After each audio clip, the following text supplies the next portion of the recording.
You are listening to The Underground Subway with host David Alston, a podcast dedicated to giving you the strategies to live a free and better life. Here is David Alston. Hi, I'm David Alston, and welcome to the Underground Subway. I am your conductor, I'm your host, I'm your man to help you get through these days like this. The Underground Subway is a podcast that is dedicated to one thing only. It is dedicated to giving you the tools, the strategies, the ideas, the concepts, the things that you need to live a free and better life. No matter where you are, my friend, no matter where you've been, it is time for you to make a move toward living a better life. Whenever you travel somewhere, you don't just travel. If you don't know where you're going, you may travel if you have some experience, but whenever you're getting ready to venture into uncharted territory, you pull out something called the GPS system, and you will put in the GPS system certain information. Number one, you're going to tell it where you want to go. The GPS system will calculate where you are. That's the first thing. You have to know where you are in order to know where you're going. And once you find out where you are, where you're going, the GPS will tell you how long it's going to take you to get there and what steps that are necessary for you to get there. And after all of that, after you've decided whether you want to go the short route or the long route, the short route normally costs you something because you're going to have to go through tolls. Whichever way you decide, you go through that route and you will hit the go button and you will reach your destination. And that's what the Underground Subway is doing in this episode. We're going to offer you the GPS system or the plan to live in a better life. What is a better life? What is a life that is liberated? What is a life of liberty and freedom? That means to live a life without chains or restraints, to be able to think, act, and function without anything holding you back.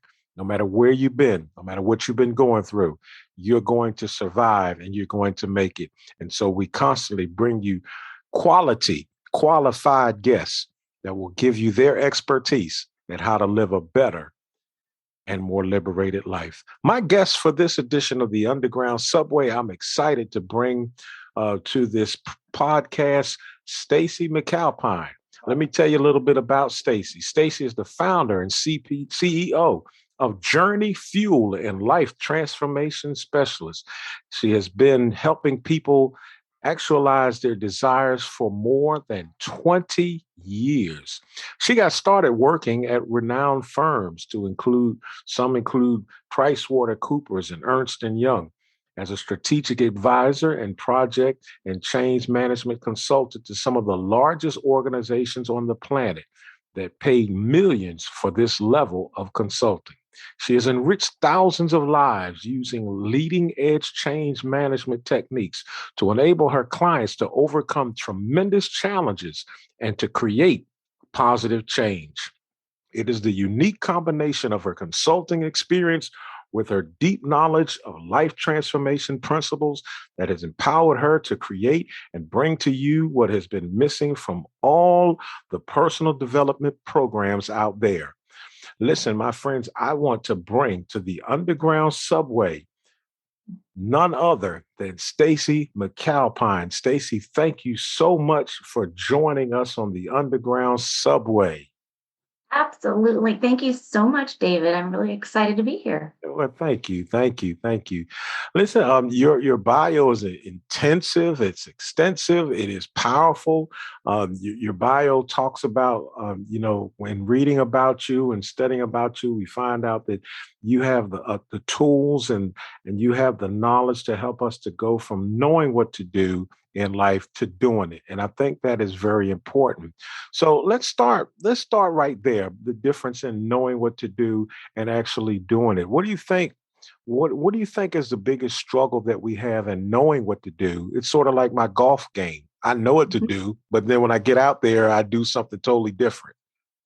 All right. Yeah. There's the practice part, and then there's the breaking behaviors part. Well, it really comes down to knowing the why behind what it is that we're doing.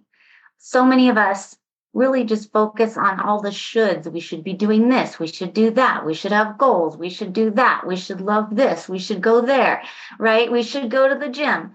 And so it becomes a lot of shoulds. And Mm-hmm. those aren't very magnetizing. It just sort of can become a drag pretty quick. So, the number one thing that I always ask myself, and any client that's ever asked me, I just don't know why I don't do it, is because, well, what is your why for wanting to do it in the first place? Right? Uh-huh. Because Right. if we don't know why we're trying to do something, if it's not powerful enough to get us moving and in motion, then, it just, we have to keep pushing and pushing and pushing, and life can just take over. Mm-hmm. So what are some, give us some examples, because someone may say, well, I've heard that term before. What is my why? Give us some examples of what a why can be. Sure, absolutely. So, one of the things that I do with my programs, and in particular, I call it walk the talk weekend. It's these baby steps. You start in one place and you take these foundational steps before you can get to the next. And the foundational steps are around core values. So, what is it that you actually care about in your life? What are the things that you want to align everything with? So, what we do in the weekend is we can only have seven max. Lots of people are like, but I love this and I want that and I really care about this. But the value of honing it down to seven core values is that you can then start assessing. It's almost like a litmus test for anything that you're doing. So, for example, my values are tight knit family, um, abundance and freedom. Another one is life immersion. Another one is vitality. Another one is around being able to make a difference. And another one is around being able to have mutually enriching relationships. And so those are the things that I drive all my decisions with. So when we talk about a Mhm. why, if it's like, oh, let's go to this happy hour after work. Well, if I do that, then my tight knit family value could be at risk, right? Because, oh, my daughter was waiting for me to come home. But then there might also be a value of, I have a social value. Like I needed some enriching relationships in my life. What is that happy hour going to do for that? And then you can start to really weigh the two in a way that you're now focused on, well, what is the value of doing this in the first place? Is it really going to give me the outcome that's worth sacrificing time with my kids or going to the happy hour and is going to pay off? Or if I stay home with my kids, am I really going to spend quality time with them?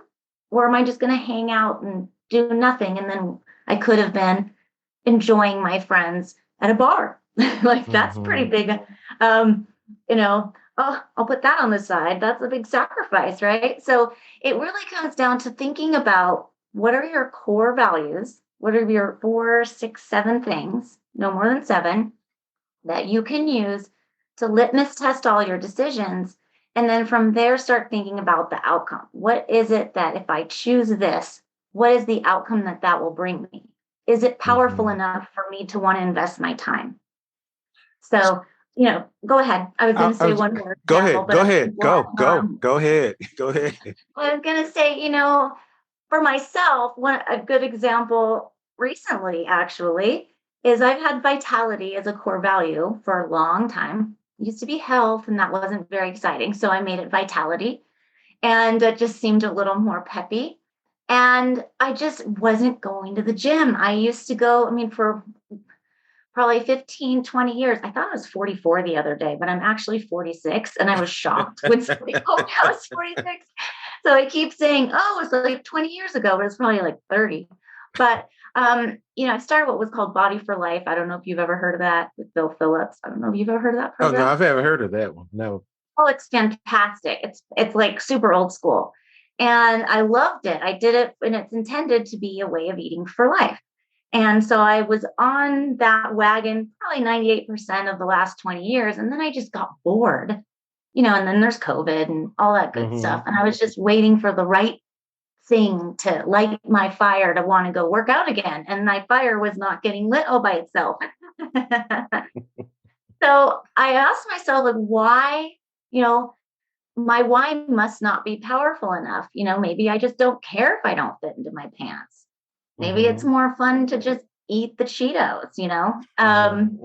And so then I hit my tipping point though, because I had a day when I woke up and the pants didn't fit, the ones that are supposed to fit as like the emergency pair when you've not been eating right for, a while. Those Mm-hmm. were tight. And I was like, nope, that's not happening. It's not happening. I literally went on Weight Watchers within those, after I tried to zip the pants, I put the pants down. I went to my computer and I typed Weight Watchers and I signed up right there. I'm like, screw that. I've got to do it. I've got to do it. I've got to do it because I didn't want it to change that much of my life of, well, I don't even get to wear the clothes that were my backup clothes. And that's scary to me because that's always been my what do you call it? Like my safety barrier is I won't buy pants over a certain size. So if I hit that, it's like no, no, no, no, no, no. Time for Weight Watchers. So it comes down to the why, basically. Well, let me ask you this, Stacey. You said something, and I'm writing down notes as you're talking so that I can help myself, just like the listeners do. How much do you think when it comes to our core values, you listed 7 whys, 7 core values. How much do you think having impulsive decisions devalue those values? Impulsive. Can give me an example because that An could be a lot. example is you mentioned going to happy hour, but yet, Sure. you know, your child may need to spend time with you, but yet you're Mhm. just impulsive and say, "Oh, I'm just going to have fun." And then later on you say, "Wow, I really should have thought about this before I did it." Right. Well, that's the best part of practicing really, really getting clear on your values because, as I was mentioning before, I don't teach any other program for anyone. It is absolutely, I don't like to use prerequisite because it sounds like a trigger word of hard, but it's Mhm. foundational is what I call it. Like if you don't have your values clear up front, you could pay me 50 grand and I can't get you the change that you're looking for. It really is coming down to clarity and really embedding it or baking it in to your life. So then from an impulsive perspective, it's the longer you're practicing your core values. And when I say, well, I'll finish this sentence and I'm going to parking lot that one because I do want to come back to that one piece. But as long as the longer you practice it, the more just innate it becomes. It Mhm. just becomes part of who you are. And so then pretty soon in that situation, if you automatically went for it, well, most likely, depending on where you are in your life, if you're in alignment, you probably had something inside that you're like, you know what, I just want to go do this. My kids are going to be fine. I'll get to hang out with them tomorrow. Or Mhm. if it's just not even thinking about it and then there's regret after, then, it's just, you know what? Well, tomorrow I'm going to get back to reading, really practicing my values. And it's a super, super simple way of just living a life you love because, Mhm. you know, we get on our case. Oh, should have gone to the gym. I'm such a loser. I didn't go to the gym again. But really, are we really losers? Or is it just like, well, why is it that it's so painful to go? Maybe the gym is just not my thing. What is the outcome that I want? What's the experience of life that I want that the gym is going to contribute to getting me to? Or is there something else that can get me what I think the gym is going to give me, but I just don't want to go do? Mhm. So it really is a very simple way of thinking about what we really want and then using that as our litmus test because it's so easy to think everything's complicated, right? Right, right. How important is it? Because you talked about you did it with food, with weight, Mhm. with whether it's Weight Watchers or Jenny Craig or whoever. How important is it that for us to have accountability partners? Oh, wow. Yeah, huge. Well, and the other thing too is everybody's their own unique combo of cells and drive. So some people just aren't people. So maybe accountability with another person isn't the trick. It could be, well, if you're not a people person, how can you hold yourself accountable, in another way? Maybe give your money to some kind of security fund so that you can't get back out in 10 years. Or, Mhm. So when we say accountability partner, absolutely for people that, you want to make sure you have connections and friends, and there's a social aspect to it as well. And then there's the people that recognize they need accountability, but they just don't like telling people their stuff, or it's just not their thing. It would just be to be creating other ways of, well, how can you hold yourself accountable? Like Right. signing up for something that you can't get out of, like I took this program once because I really wanted to start my own business. I hated what I was doing. I mean, I loved what I was doing for my clients, but the lifestyle of where I was at was just, it was awful. Like I was working 50, 60-hour weeks. I was totally burned out. My kid was calling me grandma because she saw her more than she saw me. And it Oh, was just wow. miserable. And I was like, well, why the hell am I not getting out of it? I get it. I know I don't want this, and I know I want something more, and I know my why. And so I thought, well, I'm just going to put a whole bunch of money into a class that I know has a trusted process and make myself do it. So I spent like $16,000, right? Makes me kind of want to throw up a little bit. I'm sure. $1,000, but I knew that if I spent that money in this particular scenario, I knew that those resources that I was investing in was with a program where you have to show up and do the events. And, it's not like go online and keep yourself accountable. It's like you invest the money, and the only way you get the value is by showing up. So I Mhm. knew, well, that's a lot of money that I'll make myself, what, I'm going to get every dollar out of that. And so I use that as a way to hold me accountable by knowing that if I'm not showing up, I just threw a bunch of money down the drain. Wow. So, to your point, 100%, David, it's having some form of accountability. And it really comes down to, we talked about shoulds in the beginning. If you're Mhm. thinking that something is a should, my invitation is to say, okay, well, is it a should? Is there anything about that that I actually want? Is there an outcome that that's going to give me? And if I really hate this one thing that I really don't want to do right now, what are 3 other ways I could get the same outcome? Or can somebody else do it? Mhm. Or, set a time. So like different little techniques you can use to get through some of the things that we don't want to do. But in the end, if we know what it is that the outcome, the value of our time that we're going to invest in that, what we're going to get in trade, if that's worth it, then we're more likely to do it. Mhm. Stacy, I want to go back to something you said earlier, and you mentioned the jeans. You said getting into the, I can't get it. With me, it's not the jeans. With me, it's more or less the shirt. So I might put on a shirt that I can't fit anymore, and I'll go to the gym, I'll work out, and I'm sure other people will, you go to the gym and I can go and work out for an hour and sweat, I box, I lift weights, I do all of that. And I come back and I still can't fit the shirt. And the reason I still can't fit the shirt is because it's a process. It's going to take time.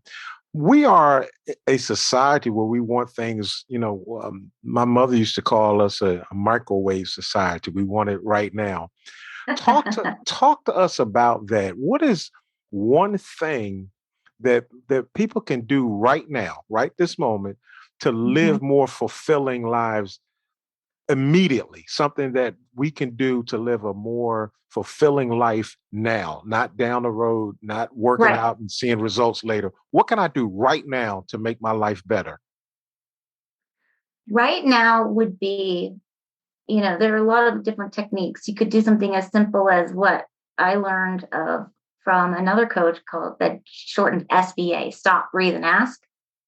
And Okay. it's where you literally just stop and close your eyes and breathe and think about, okay, if I'm having a feeling right now that I don't like, what do I want to feel instead? If I don't like the way I'm feeling, how do I want to feel instead?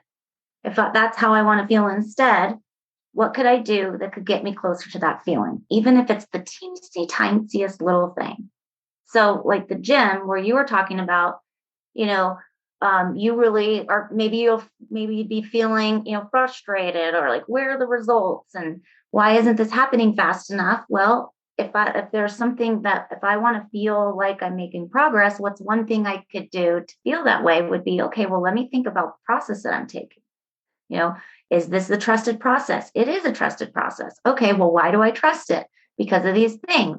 In which case, okay, if it really is a trusted process, then you know what? I'm just going to recognize this is where I'm at in my journey. I know that it's going to get the results, and I've just reinforced that I know I'm going to get there. I'm just going to keep going. So it's these little things where you don't have to know the big answer. You could just start with, how do I want to feel instead? And what's one thing you can do to get closer? And then just pull the thread, something small. And then pretty soon you're building that muscle of trusting yourself to be able to follow through on promises for yourself. But my number one thing that I would recommend is do something little. We're talking about right now, do something small. Don't, well, I don't like telling people what to do. I don't recommend saying, I'm going to go to the gym 5 days this week if you've never been to the gym in like a year. Well, maybe you will, and that's a great stretch goal. But what's something that actually wouldn't even feel like a drag?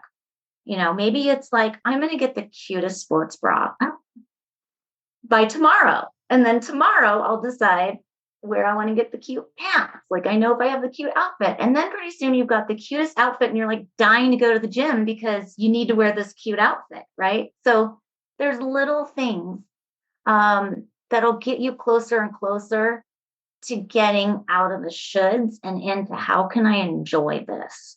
Wow, that is so good. I just want to give a disclaimer to our listeners. That bit, I've been taking all of this information in, I'm writing notes and everything, but that bit of information is strictly for you because I'm not going to buy the sports bra and the pants. I'm okay. Stacey, this is so, your information is so good, but one of the reasons why, if we look at just using that analogy of going to the gym, most people don't go because they say, well, I don't have time. I just don't have time.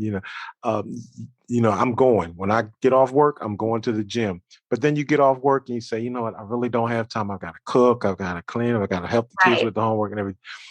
Talk to us about time management, or what are some tips that you've learned in your years of experience about helping us to optimize our time better?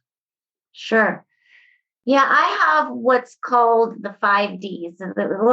There's been, pretty common, there are 4 Ds that people talk about. There's the delegate, the do, the defer, and the delete. But what was really missing was the dump. That's the 5th D that I added, the dump, because we have so much crap in our heads that to even think that we can even get through all the little things that keep popping up here and there and popping up there, we never trust that we're thinking of everything or that we've got everything under control. So we think we have all this stuff all the time. And we might, but we also might just have stuff that's just, we don't want to forget. So we keep thinking about it. It's like, I don't know if you ever heard of David Allen's Getting Things Done method, GTD. Yes, I've heard of it, but really don't know too much about it, but I did hear of it. Oh my gosh, changed my life. It changed my life. And but the super simple thing is, when I added the 5th D, which is dump, his thing is, don't ever leave anything in your head. It's like RAM in a computer. And I don't know technology, but this one I could figure, somehow it resonated. I understood it because I hate slow things. It's like using up RAM in your computer. If it's in your head, it's in there trying to remember all the time, even if you don't realize it. And so the trick is to get it out of your head, but into a trusted system, which, that's a whole nother thing, but be able to stop trying to keep everything in our head. And then once it's out, the 2nd D, so there's dump, the 2nd D is delete.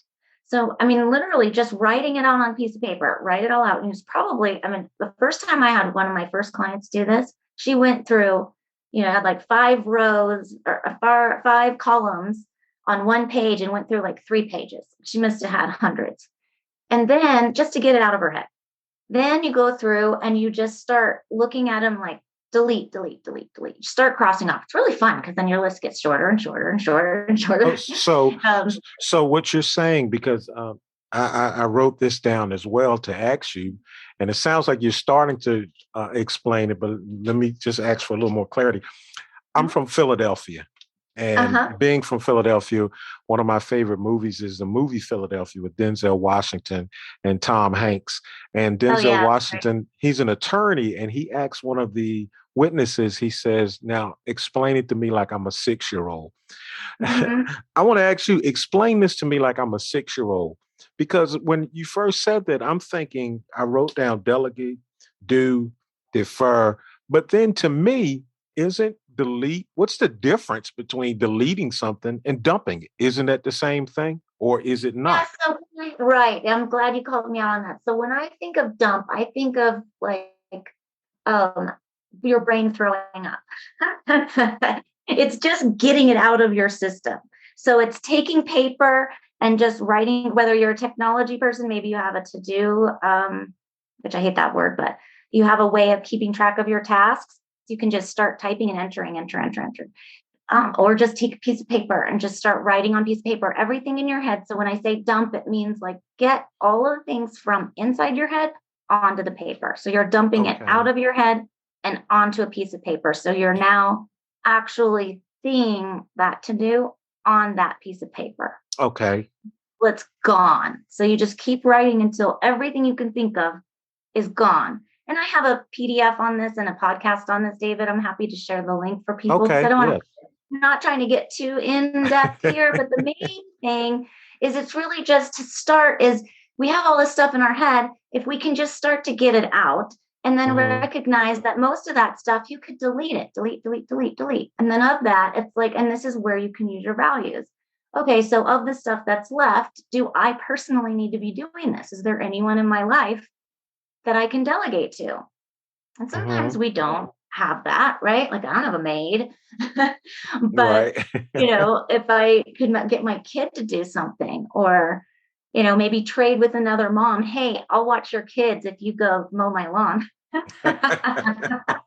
or something, right? Right. You can come up with ways to delegate, right? And so all of these they're making more and more time for yourself because the more you delete, you've saved time. The more you've delegated, now you've saved your time. And then there's the next one of doing or deferring. So when you think about, I got to do it right now. So if you want to get to the gym, do you really got to do it right now? Really, do you have to do whatever you think you need to do right now?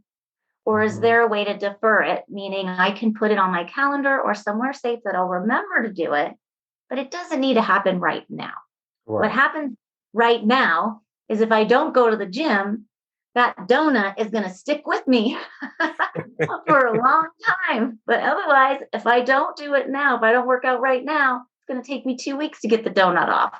If I go do it right now, then bye-bye donut, and I can have another donut tomorrow. Just work out. Wow. That. So are you saying that if we're not careful, well, I don't even want to say we're not careful. Can I dump something and then realize I don't need to delete it, but I just don't need it occupying this space right now? Yes, absolutely. And I have a whole system that I created for myself that was really interesting when I was doing my Walk the Talk weekend. It was one of the tools that I share with my the folks that join. And they were so intrigued by this system. I ended up doing a whole separate class on it. But it's not that complicated. Basically, the trick is it needs to be a trusted system. And that's what David Allen is all about. Your brain will never relax until it's somewhere. So like sticky notes ain't going to do the trick.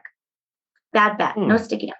Why is that? It would be, right. Because like sticky notes, where are they? I mean, unless you have some mad that's true. way, right? It's like, what sticky note was that on? And where did I put it? I mean, people might have some really cool sticky note organizing system, which would probably look a little like a beautiful mind, but I would probably very much appreciate it. But it would just be getting something, and I call them parking lots, actually.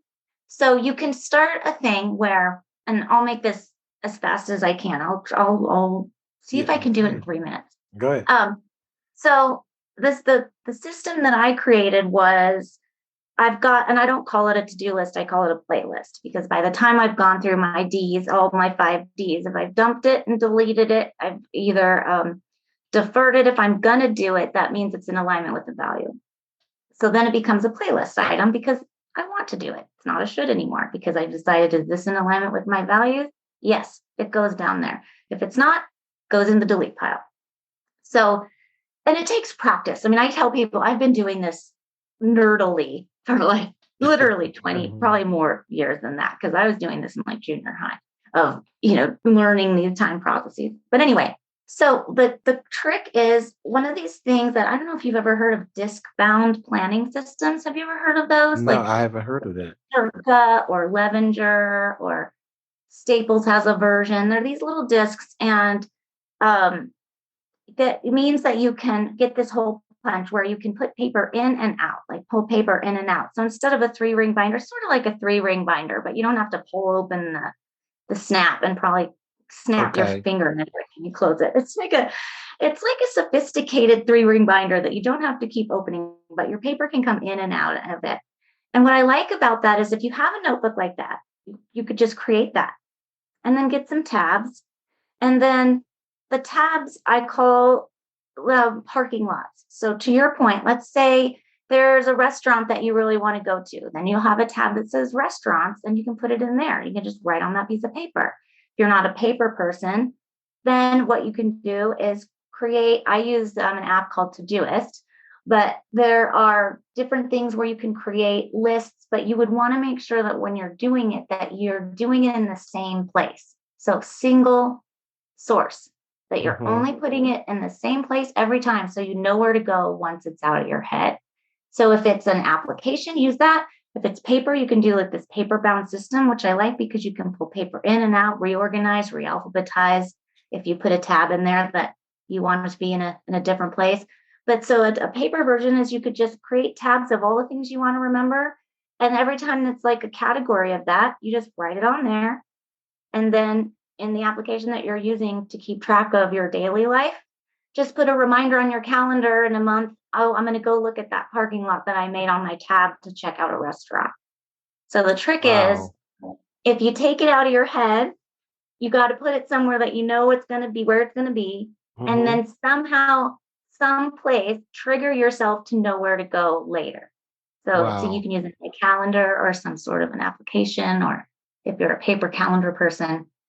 So that's a very brief way of it. I like that because it's practical. And sometimes we try to get so, I was sharing with someone, I said, we try to get so deep until we get stuck. Yeah. So it's very easy to do. Yeah. Yes. As a project manager, you can go pretty deep into details. Right. And so sometimes you just got to be like, you know what? I could keep going forever. At some point, I'm just going to have to go forward. Right. Well, Stacy, tell us in the couple of minutes we have left, tell us about some way that we can contact you, how our listeners can get in touch with you and get any material that you may have or can lead us to. Yeah, absolutely. I appreciate the opportunity to be able to have a way of connecting with you guys. The simplest way is to go to walkthetalkweekend.com, which currently I actually have a weekend coming up on Friday. It's a 3-day weekend. It's my trademark program. It's a 2.5-day program called Walk the Talk Weekend, where we go through and we set up those foundational values that I was talking about. We create the clarity around what it is we want. Then we take another day. The second day is to get really certain about it, make sure those aren't shoulds. And then the third day is, okay, now we know what we want. We know for sure that's really what it is. Now on day 3 is activation. So it's looking at the tools and techniques of, okay, how do I make sure that what I just learned, to your point in the very beginning, see how things come around? Yes. Is, knowing versus doing. That third day is all about, well, how do we take what we know now and do it? And it's Right. these little tools and techniques. So there's Walk the Talk Weekend that's coming up on the 15th, walkthetalkweekend.com, or just go to Facebook, which is at Your Journey Fuel. And on Facebook, you can just follow me there. You can message us on there, and I'd be happy to connect. I All always love right. meeting people. All right. Well, Stacey McAlpine, I want to thank you so much for joining us. Thank you for taking time out of your schedule to be a part of the Underground Subway. I really appreciate it. It was super fun. Thank you so much, David. I really enjoy it. I love that you give this value to people because, and your approach, because sometimes it's so easy to get overwhelmed. And I like the way that you present your questions in a way that you're really looking for your listeners. What's something simple that isn't going to overwhelm them that you can do right now? And I love that. So that's great, David. I really appreciate being a part of it. Well, thank you so much. Well, my friends, unfortunately, time flies when you're having fun. And unfortunately, the Underground Subway is pulling up to the stop and the doors are about to open and it's your stop. I want to thank you for joining us. Thank you for taking time out of your busy schedule for joining the Underground Subway. I don't take for granted the fact that you are listening, whether you're listening in the gym or in the car or at work with your AirPods. I appreciate you taking time out of your schedule to listen to this podcast. I want to give a special thank you again to our guest, Stacy McAlpine. And I want to say thank you to all of you again for listening. And I know that what you've heard during this podcast will help you. As we said in the beginning, and as Stacy said at the end, take what you heard and do something with it. Listen, my friends, we've got to go. We've got to leave you for now, but we'll be back next time with the Underground Subway. But before you go, I want to challenge you. Find a mirror before you go to bed tonight. Look in that mirror. Look yourself eyeball to eyeball. And I want you to ask yourself a question. Today, did I do something in my life? Did I do something in my life to make myself better? Did I do something in my life to make the world a better place? Did I do something in my life today to enhance my values? Or did I just waste another day?